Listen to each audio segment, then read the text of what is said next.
Hello, hello, hello. This is your girl, Camille WHO, the teaching artist. So, a little bit more about dance, and this is more about choreography. And, well, you've seen clips of some of my choreography, you've seen clips of the musicals, some of the musicals that I've choreographed, you've seen clips of some of the rehearsals from the shows that I've choreographed. And so that's what this is about, choreography and planning. I'll tell you a story. My first, I would say, big musical that I was asked to choreograph was Shrek the Musical. This was at Pennsylvania Youth Theater. And oh boy, it was already a big undertaking. I was also donkey. So there was, there's a lead role I had to learn and also choreograph the show, which was a big show with lots of dancers and lots of dance numbers. And while I had a lot of fun, it was big. We had over 50, 60 kids in each cast. So it was huge, okay? That said, I remember the director reaching out to me one day and saying, hey, I like to work with blocking maps. Do you like, and that's one of the shots that you got was a bunch of dots on a paper? Yeah, that's blocking maps. I'll tell you about it. So the director contacted me and said, hey, I like to use blocking maps when I'm directing shows, and is it possible you could use blocking maps for your numbers so then I can know, and all of us across the board, the stage manager, the director, the assistant director, anyone, if you're not there and one of the actors have trouble remembering where they need to go at this particular time in the dance number, then we can just look at this blocking map and know, oh, you go here, you're next to this character, and so on and so forth. I gotta say, I didn't like the idea at all. I had choreographed before. I'd choreographed a lot before. But the concept of blocking maps actually overwhelmed me. And come to find out, now, I was so upset. I was like, okay, I'm from New York. The New York creative arts, industry, you don't say no. You figure it out and you do it, okay? But I was grumbling and I was just, sure, yeah, okay, well, let me figure that out. He said, oh, well, I already have the stage, I already have it sort of mapped out, like an aerial view of the stage, and I split the paper in 3, and I put that aerial view 3 times on each page, so then you have each position. You have 3 positions on one paper. And I was like, oh, okay, well, yeah, that's, sure. Email that to me. I was so upset.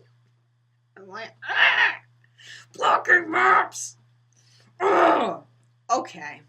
And listen, I can't say that this was easy at all. Like, it wasn't one of those things where I was like, all right, and I started doing it, and it was great. No, I was doing it, and I was getting so upset, because I was like, there's like 50 kids in this number. It's like 30 kids. How am I supposed to, I didn't figure this out right. Oh, come on.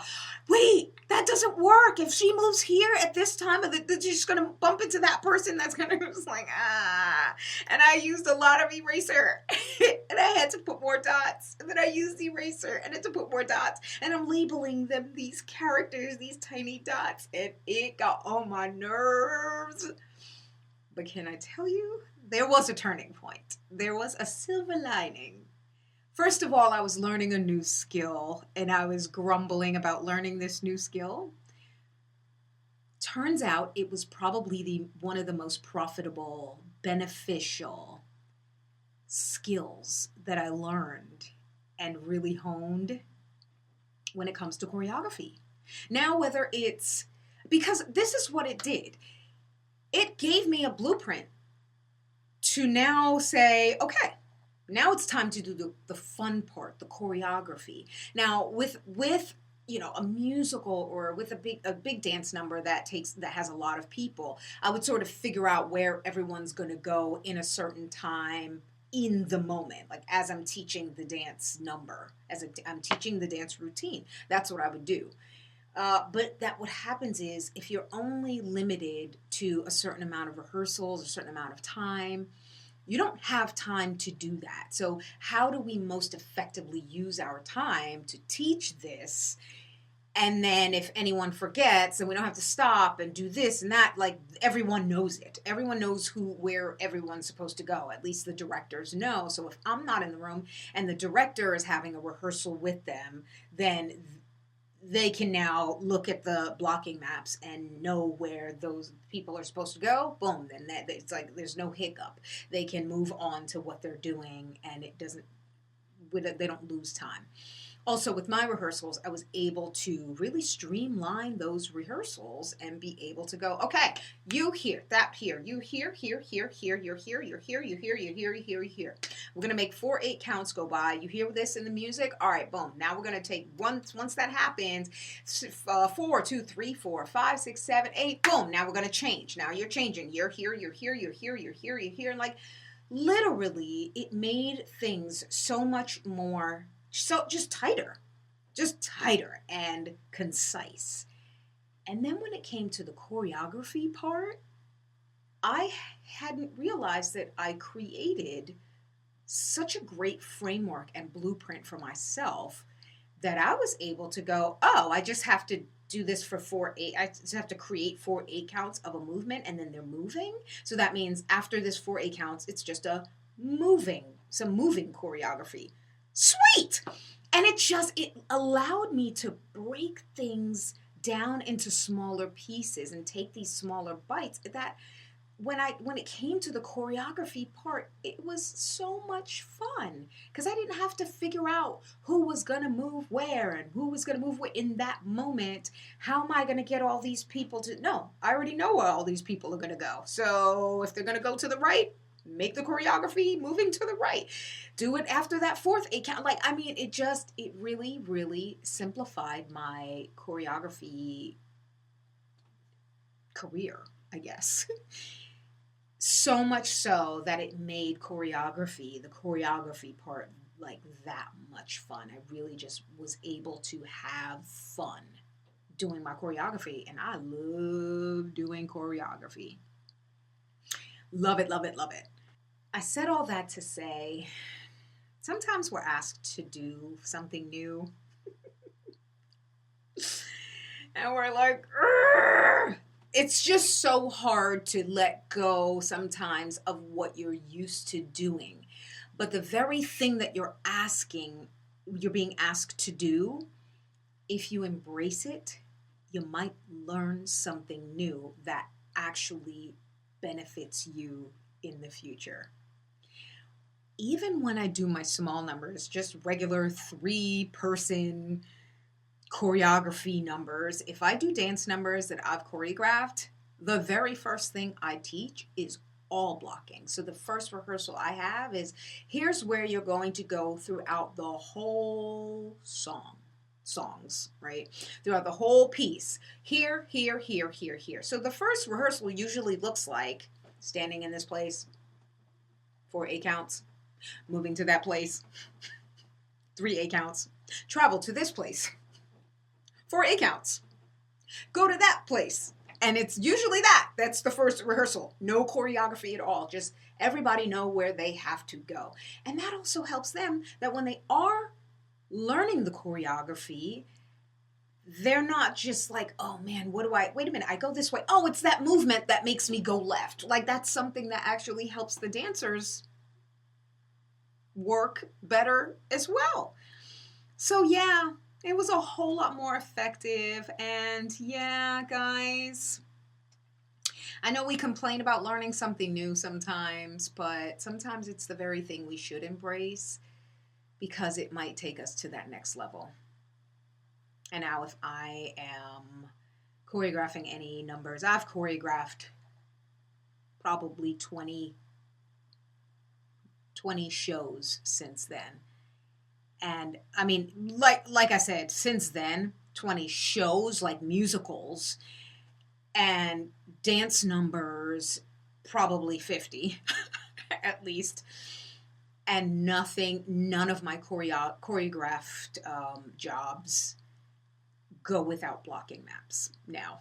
And funny enough, that director is one of my dear friends still, and I did tell him that day. I told him later on after our show, you know, when we started to become closer, you know, as friends, I did say, you know what, I gotta tell you, that day when you asked me for blocking maps, I wanted to punch you in the face. And we both had a laugh about it, of course.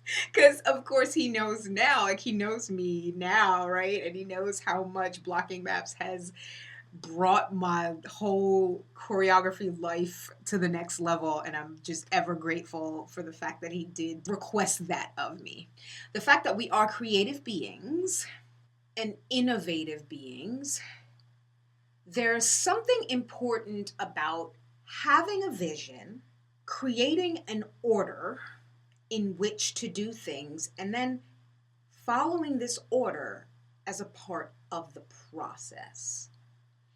There's something really, I would say, godly about it.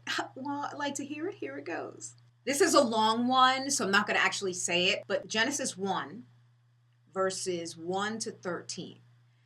This is the process in which God created the heavens and the earth. Everything was done in this orderly, detailed fashion. Not everything was created all at once. That's how I was doing my choreography. But when he broke it down. One day this happened. The next day that happened. Like, these two things couldn't have happened at the same time. That couldn't have happened before this thing happened. That third thing couldn't have happened before that first thing happened. Like, there was an order that he followed for a reason, because order is important, and God is a God of order and detail. His detail is, it still blows my mind, this process that he takes. And he does each step, and he looks at that step, and he goes, now that was good. So it's even important for us to, when we create, when we have a vision, to take steps. And with each step that we take a moment and just give ourselves a pat on the back. Like, really, just be happy for the growth that we've come. You know, we may not be at the end of the process, but just one step, and we're closer than we were the day before. So it's good to kind of take that step back, assess what we've done, and just little mini celebration. All right, now that was good. Next movement. Okay, the next step in the process. If you ever get the chance to get to know our God, because our God made us and made us in his image and in his likeness. So if you want to get to know yourself more, you get to know God more. Just saying. Love me or hate me, I'm going to keep saying it. I'm Camille WHO, the teaching artist, and I am out. Somebody stop me.